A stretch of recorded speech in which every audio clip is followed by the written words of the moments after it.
ಸಾಹಸ ಸಿಂಹ ಸಾಹಸ ಸಿಂಹ ನೆಟ್ಟಿ ಬರುವ ಜೋರು ನೋಡು, ದಿಟ್ಟ ವೀರ ಪಡೆಯ ನೋಡು, ದಂಡು ದಾಡಿ ನಡುವೆ ಕೂಡ ಗಂಡು ಗಲಿಯ ಬಿರುಸು ನೋಡು, ದಂಗೆ ಎದ್ದು ತಂಗು ಬಡಿಸು ಬೆಂಕಿ ಚೆಂಡಿನಾಟ ನೋಡು, ರಕ್ತದಲ್ಲಿ ಬೆವರು ಸುರಿಸಿ ಕೋಟೆ ಕಟ್ಟೋ ದೊರೆಯ ನೋಡಯ.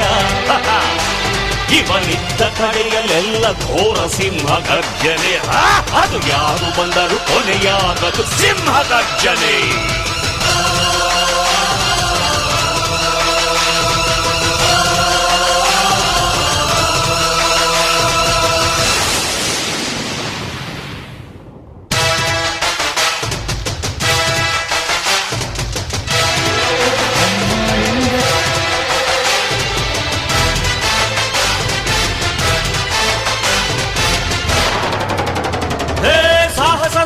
ಸಾಹಸ ಸಿಂಹ ಜಯದ ದಳಪತಿಯನು